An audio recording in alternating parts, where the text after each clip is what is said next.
7 Days to Die is an open-world survival crafting game that's also a survival game with heavy emphasis on exploration and the use of RPG mechanics. The game's premise is pretty simple. You wake up naked and alone out in the wilderness during a zombie apocalypse, and you're tasked with just surviving.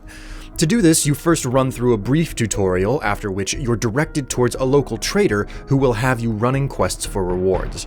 All the while, you level up, find gear, and build a base to live out of. Then, the game's namesake, 7 Days to Die, comes in at the end of every week when a zombie horde spawns on your doorstep to try and end you. Overall, the activity of just surviving and knowing you have a storm to weather is a lot of fun. The game is still in development, and much to the chagrin of the player base, every major update it gets frequently rewrites chunks of the game's mechanics. This has resulted in the game having a long development life of just over 10 years as of the publishing of this video. For better or worse, this means starting a new game is a common activity with every major update, along with relearning the various playstyles available to some degree. You see, for as much rewriting of the game's progression structure there's been over the years, the gameplay loop has remained the same: exploration, scavenging, and working for traders. You see, the game's progression is mostly tied to your ability to find or craft better gear. This directly ties into exploring and scavenging things left in the vast number of handcrafted dungeons made by the developers. If you're not scavenging though, you can also run back-to-back quests for traders for rewards and money, which you can then spend on their random inventory. Thus, the game boils down to either exploring and scavenging and/or going on lots of quests. This video, however, is not about me playing 7 Days to Die in a way it was intended. Welcome to Fight the Game, where I take a game I've played and have a robust understanding of and play it in a way it was never intended. In this case, as I've just detailed, 7 Days to Die basically relies on you either having locations to loot and scavenge or a trader to run jobs for. What happens if you have neither of those at your disposal though? Because you can generate maps, it's possible to go in and turn off all the structures and have no cities, towns, or even cabins in the mountains to explore. This also has the unintended consequence of removing the traders from the game. So, how far can I make it in 7 Days to Die before I just can't go on anymore? A few simple deaths here and there are fine, but between becoming a god at the end of the game and utterly being dominated by the horde because I can't get the necessary supplies, where will it all end up? Let's find out. First things first, I opened up the advanced world generation and turned off all structures. Then, because there was a high chance I'd never get a vehicle to move around faster, I turned the map size down to the minimum of 2,000. Finally, I adjusted the 4 potential biomes, forest, desert, snow, and wasteland, to be equal proportions.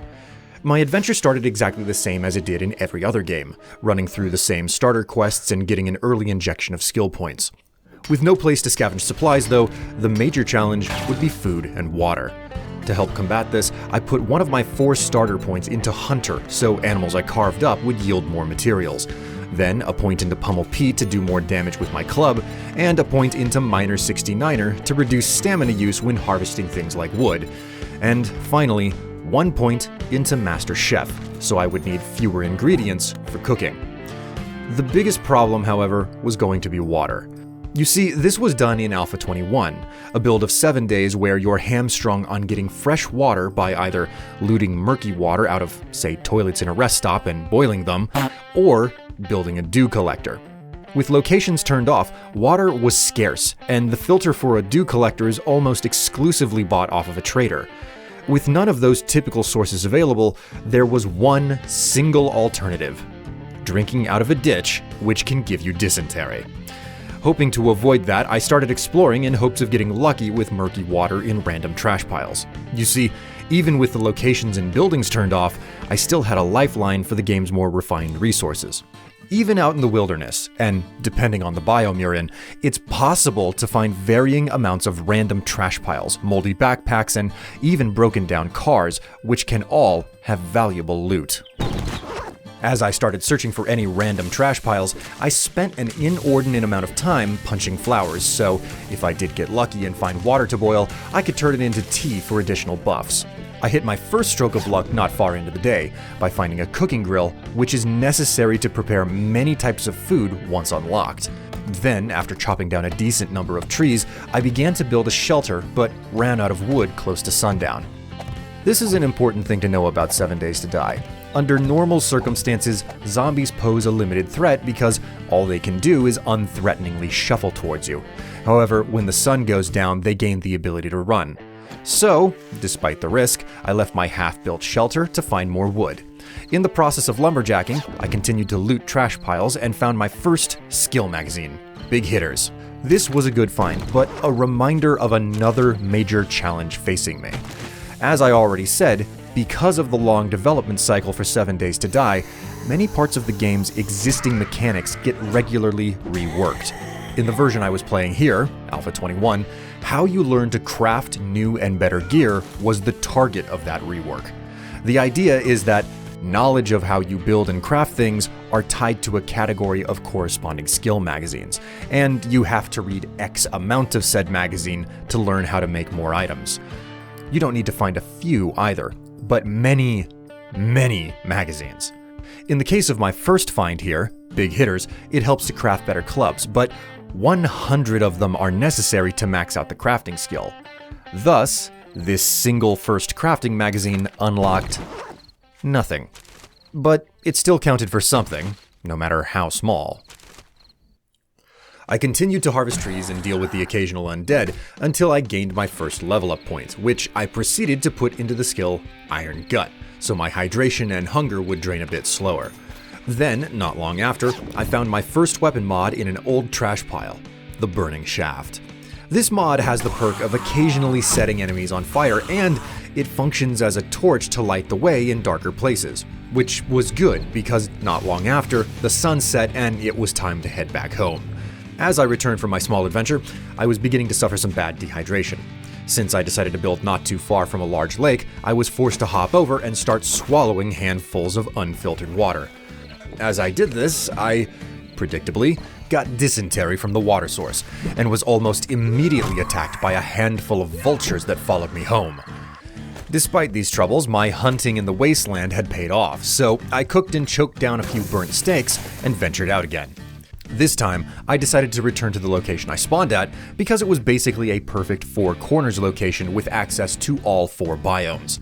In the process of doing this, I accidentally bypassed the spot I was looking for and went deeper into the snowy biome than I wanted, but eventually found my way to a pocket of the Wasteland. The reason I did this was because of another new mechanic introduced by the Alpha 21 build of 7 Days to Die. You see, every biome has a difficulty modifier, which dictates not only what level of enemies you'll encounter, but also the possible quality of the loot you'll find when searching any inventory. The Pine Forest is basically easy mode with no bump in difficulty, followed by the desert with 1 skull, the snow biome with 1.5 skulls, and the wasteland with a 2 skull modifier. By heading to the Wasteland, my hope was that I could potentially find better and more rare items that would help bolster my chances of survival. However, as I cautiously searched around, I almost died to a zombie dog and was landed with my first status ailment, an infection. Debuffs in 7 Days can be pretty brutal, but most of them are at their worst as soon as you get them, and they slowly heal on their own. Think of getting a sprain or a broken bone or a laceration. Infections, on the other hand, work in the opposite direction. They begin as small and innocuous, but grow to majorly affect all of your skills and abilities, eventually leading to death. For this reason, after barely getting any loot, I turned on my heel and carried my infected cut back home. Once I arrived, I was suffering dehydration again, so I shuffled over to the lake to swallow more raw water. However, it was at this point, low on health as I was after the Wasteland trip, that I realized drinking raw water actually damages you. This being the case, I could only barely keep hydrated before having to stop, so I didn't worsen my survival chances. Lacking anything to administer proper first aid, I shuffled back home and ate a bit more food to heal some. During my outing, I had gained 2 additional skill points as well, so I took the time to spend them on living off the land, so any plant that I punched would yield more harvest, and well insulated, a perk that increases your resistance to extreme temperatures. My infection was growing though, so I set off again to explore the pine forest and search for tree stumps. You see, to treat an infection in 7 Days to Die, you have to take antibiotics, which come in 3 different forms. The first of them is honey, which can remove up to 5% of an infection and requires no crafting.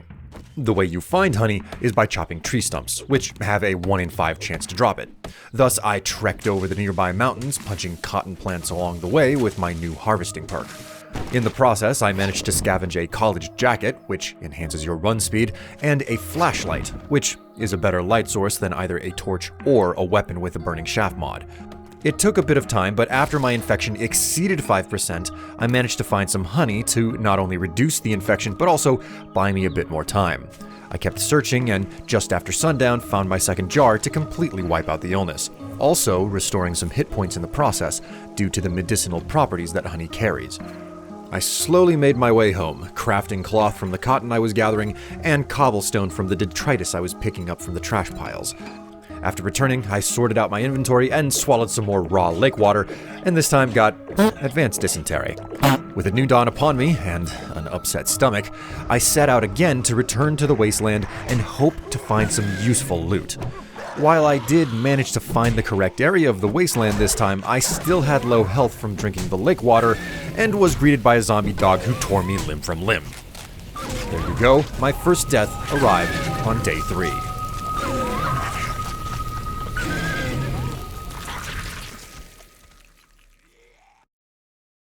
Death, however, is merely a setback. So I chose to respawn near where I died, retrieved my backpack since the enemies automatically despawn after ending you, and kept searching for rare loot.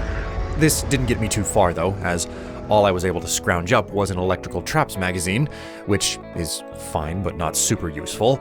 After seeing too many higher level enemies, I chose to return to base. A silver lining of death, however, is that I came back fully fed and hydrated, so I took the opportunity to start a mine under my base. I spent the better part of a day digging a direct shaft to the lower levels of the world and soaking up the experience that comes with the activity. Lots of actions will net you experience in 7 Days to Die, and when it comes to manually gathering resources, the more you gather with each swing, the more experience you get. Thus, my plan was to dig a mine and just gather as often as possible for the purpose of leveling up. After I dug low enough that light became a problem and I was low on ladders, I emerged from the pit for another adventure. I hit the road again, this time heading into the desert. I got lucky over the course of the day finding level 2 cloth chest armor and goth boots so I could return to my edgy teenager phase I thought I'd left behind in high school. Looking like a total vampire with my new kicks, I hunted a few more creatures for mate, and found a Tools Digest magazine, cloth gloves level 3, my second cooking magazine, and a vehicle magazine. Then, after reading about how to be a grease monkey, I was kicked back out of my goth phase and realized my inventory had gotten pretty full. So I headed back home and dealt with what I could only assume were totally jealous jocks from the football team that bullied me on my way back and looked suspiciously like vultures. As I reached the border between the desert and the forest, though, I spotted on the horizon all the preps from the lunchroom who never let me sit with them. Clearly, in adulthood, they had all realized I was the intelligent and resourceful friend you wanted in an apocalypse. But oh no, I wasn't about to let them get away with buddying up to me after their moment of need. For while they were throwing keggers and killing brain cells on the weekend, I studied the blade. Utilizing my bow and ninja skills, I was able to dispatch all the losers who peaked in high school, and also got my first loot bag, which zombies occasionally drop.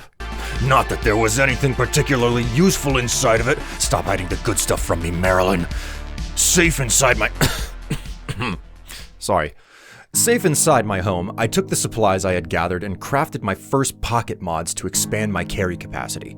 Also, while fighting the Horde, I leveled up again, so I spent my points on the mining skill Motherload to enhance my yield from every axe swing. The next day, day 4 specifically, I heard an airdrop come in around noon. I hoofed it over to the crate in hopes of finding some useful kit and was greeted with a crafting magazine bundle, a cloth armor bundle, a pair of level 2 scrap leg armor, and a first aid kit. This was pretty good for an airdrop, and the armor bundle gave me a full set of level 3 cloth armor and 3 volumes of armor crafting. As for the crafting magazine bundle, it gave me 2 volumes each for crafting handguns, tools, and rifles. That was less than great, as my hopes of ever having enough bullets for the guns was a pipe dream from the beginning. But the tool crafting was putting me on my way to a slightly better stone axe. I continued to explore, bouncing between biomes, and managed to find some wiring magazines for electrical crafting, some repair kits, got infected again, and shortly after, found a level 5 stone sledgehammer. Just my luck, I go studying the club only to be gifted with a hammer from RNG Sensei. I needed to find my inner peace though, which could only be restored through an outside source. Honey!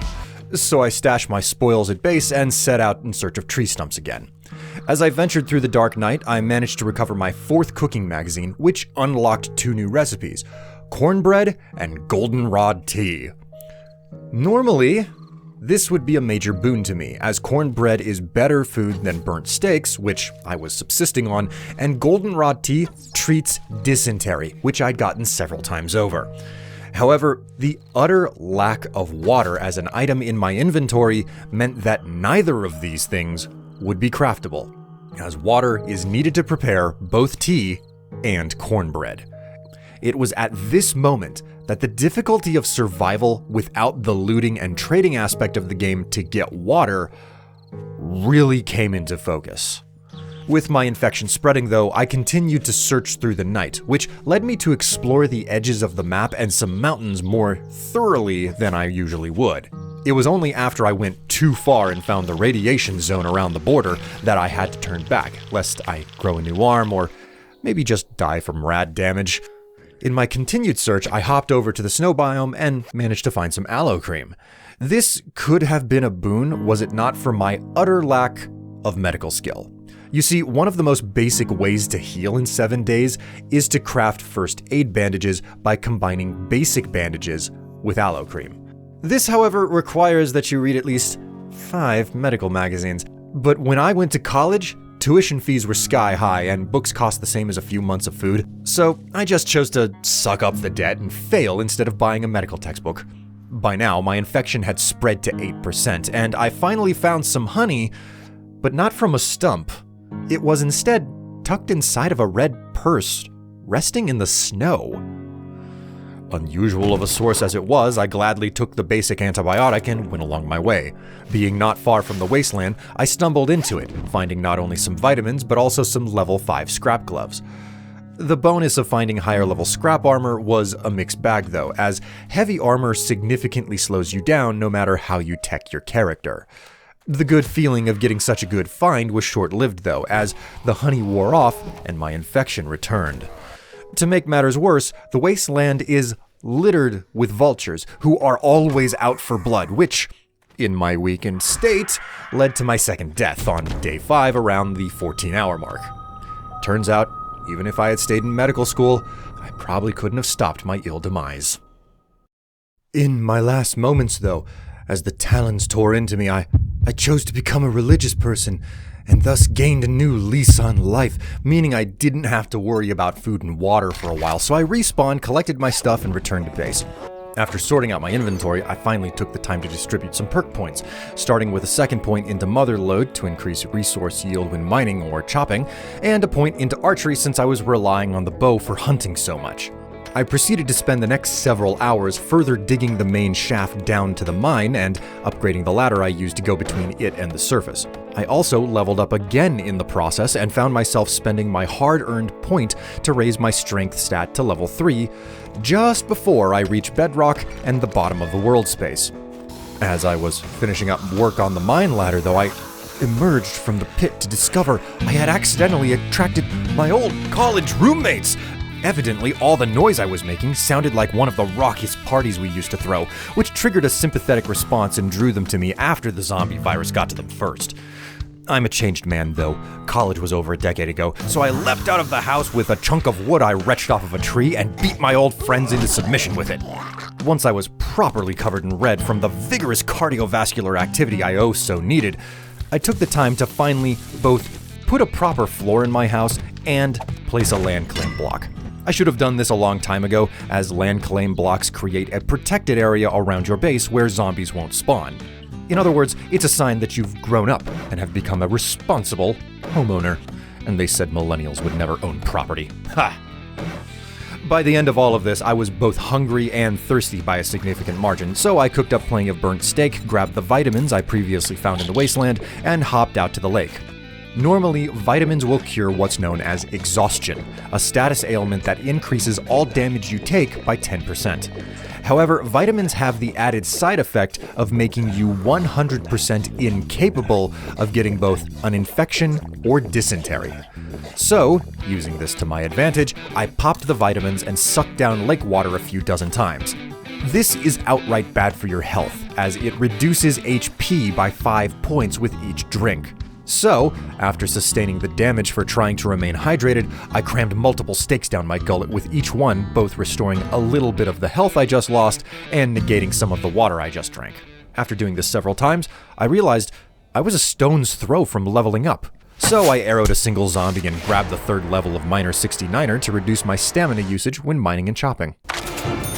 By now, it was about noon of day 6, and the zombie horde would be on me in the next night. Thus, I opened my inventory, queued up a few hundred frame shapes and all the possible cobblestone rocks I could make, then went out to find the location for my horde base.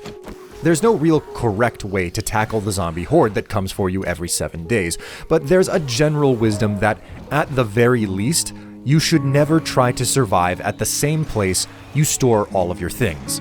Reason being that if a chest or a crate gets destroyed, well, there goes your stuff. To that end, I found a relatively flat location reasonably close, but not too near to my main house. I threw down a series of basic frame shapes to level out the terrain, which is a much better way to get level ground than digging, and then started in on the foundation. The base design was an interior space of 3x3 blocks, with walls 2 blocks thick, and the corner blocks would be made out of ramp or wedge shapes. The idea was, and is always, to make sure the zombies have a dedicated route to reach you with relative ease, preferably with a weak point. This ensures you can focus on fighting them in one dedicated location and only repair a small selection of blocks that are critical to maintaining base integrity. I got to work and proceeded to lay frame shapes and engage in the days-long process of individually upgrading the frames to wood and then to cobblestone. I could have just crafted cobblestone blocks and directly placed them, but I went with upgrading because it's one of the fastest ways to gain experience.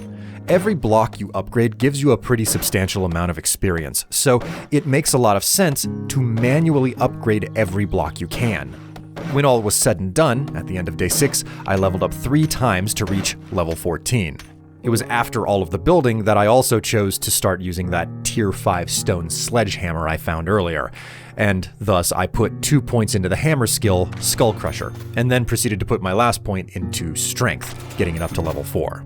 On the dawn of day 7, I had little to do, so I just ventured back out into the desert, finding myself a fancy pair of suit pants and yet another case of dysentery from the local watering hole. While I was busy making those suit pants brown, though, the second airdrop fell, and I chased it down. Inside, I found crafting magazines for making bows, a cast for broken bones, building blocks, real full-blown antibiotics, and a skill magazine bundle. Cracking open that bundle gave me magazines, which resulted in my learning how to craft level 3 stone tools, cotton seeds, and level 2 hammers. Happy day! After finding a level 5 stone sledge, I could now make a level 2 on my own. The RNG in this game loves to laugh at you. After collecting the airdrop, I leveled up again, and used my point to raise my strength to 5, which is the ceiling of cheap stats. You see, after any core attribute reaches 5, it takes increasing numbers of skill points to get any of them higher. I wasn't able to enjoy my new strength for long though, as soon after, I heard the first crack of thunder as the sky began to turn red. The Horde Knight was fast approaching. While hoofing it back to the base, something special happened though. For the first time in the entire playthrough, I found murky water. It was an amazing day. The zombies fell to their knees and cried tears of happiness, while the wildlife praised the gods above. Vultures fell out of the sky in respect for this momentous occasion. Then when I got home, I realized I could do nothing with the murky water because boiling it takes a cooking pot, which I had still seen hide nor hair of. Bereft of clean boiled water, I hopped back to my normal drinking location at the lake for a celebratory case of dysentery, then left a brown streak leading directly to my horde base for all of the zombies to follow, lest they get lost and not know where I was when trying to tear me limb from limb. Secure, fed, hydrated, and literally shitting my pants, the horde night began. My fort design relied heavily on using sideways posts to ensure that zombies would be close enough for me to reach, but unable to enter my now poop-scented sanctum. Since I had no real guns to fight with, I was left with just swinging my hammer melee style, and ended up with far more scratches than I really wanted to sustain. Overall, the night went pretty well, but I was hung up at least once when a zombie managed to crawl through my defenses. Another challenge was my hatchet, which works as the most basic of building hammers. As it so happens to be, trying to desperately keep blocks repaired with a level 1 building tool, as brain-dead shufflers gnaw at them, is rather inefficient. As a result, most of the scratches and damage I sustained stemmed from trying to get close enough to repair the thin blocks I used to build the strategic weak point. The weak point, mind you, I built specifically so the zombies would group up and attack one single spot so I could manage them better. The first horde night, however, is usually the easiest, and just before hitting midnight I heard my last gurgled scream and all became quiet. After 2 deaths leading up to the blood moon, I managed to survive the horde and level up once in the process. Hopping out of the base, I opened a few of the loot bags the biters dropped, netting canned food, ammo, more of the best antibiotics in the game, and the schematics for a headlight mod, which I didn't have the workbench to make. I then spent the skill point I earned on the 3rd level of Skull Crusher to further enhance my sledgehammer damage. By the time I was done collecting spoils and spending skill points, I had time to kill before dawn. You see, in 7 Days to Die, Blood Moon Nights are special not only for spawning a horde at your doorstep, but they also stop all normal zombie spawns to ensure that they don't mess with the mechanics and AI of the horde. As a result, if you finish the Blood Moon early, the night is pretty safe. Animals can still show up and maul you, but other than that, things are pretty okay. Also, if you should log out during a blood moon before dawn, when you log back in, the horde starts over again. Seeing as how I didn't have enough health to feel comfortable going through another assault, I chose to burn the time digging a hole around a nearby nitrate vein, soaking up the experience for resource gathering in the process. And at this point, you've basically got the idea of how the game plays with no structures, and even though I felt I could just stop after this first blood moon, I chose to go for an extra week. The condensed version is that I got dysentery 12 more times, died once by stepping on a cactus with low health, mined a metric ton of nitrate, learned that the aloe all over the desert can be crafted into basic healing cream to fight the health loss from drinking raw water, and even got enough cooking magazines from airdrops to finally make food that didn't dehydrate me. I also, inadvertently, learned that there is one single drink you can craft which doesn't require water as an ingredient. Yucca juice smoothies are made from blueberries, yucca fruit, and snow, all of which are easy to farm and gather. However, you have to read 27 cooking magazines before you can learn the recipe, and after 2 full weeks, I had only found 6. When the second blood moon came, I was well prepared and even built a new horde base due to an abundance of supplies and, quite frankly, boredom. In fact, things went so well against the horde that I chose to patch the base up and do a second run by logging out and back in before dawn. I didn't really net any useful loot, but by the time the sun came up, I was ready to quit and move on from this experiment. In totality, what I learned was 7 Days to Die, at least in its Alpha 21 iteration, can be played as a pure survival game with none of the dungeon delving that saturates most of the normal gameplay. With enough foreknowledge of the game's mechanics, you really can challenge yourself to make things work. You certainly have to stretch everything to its limit, but honestly, it panned out better than I expected it to. If there was anything to critique about the game's design, it would be the water and skill magazines. With water, I don't think there's anything particularly wrong with the existing system, but it would be great to see more methods of addressing hydration. Getting dysentery so regularly just because there's only one available way to acquire a dew collector was pretty annoying. It would be nice to see any number of even inefficient methods of getting clean water. As for skill magazines, it's more than a bit annoying and ineffectual to unlock nothing so frequently when reading them. It feels like it would make more sense if each volume you found unlocked something, even if that means that there are less overall magazines to find. As for the overall experiment, I don't know that I'll ever go back to attempt something like this again, as I feel I've really wrung everything out of the challenge, and without changes to those two systems, I don't know what I could even hope to learn. Suffice to say though, this challenge stripped the game down to the most mundane tasks, with very little of the fun aspects left to enjoy. That said, this was a fun and interesting experiment with trying to twist 7 Days to Die into something it's not meant to be. It took what I knew about the game, put it to the test, and I learned new things along the way. I still had fun, even if it was on the lower end. I also can't express how much fun I've gotten out of this game since rediscovering it 9 years after I first purchased it. So, if nothing else, understand that I do think that this game is worth your money, because I wouldn't be trying to play it in a new and entirely different way if it wasn't worth my time. I hope you enjoyed this little romp as much as I did. Videos like this are made possible by viewer donation at strife.solutions. I can't express how thankful I am for every bit of monthly support I receive. Don't forget to like, comment, and subscribe. Until next time though, I'm William Strife, and I'll see you later.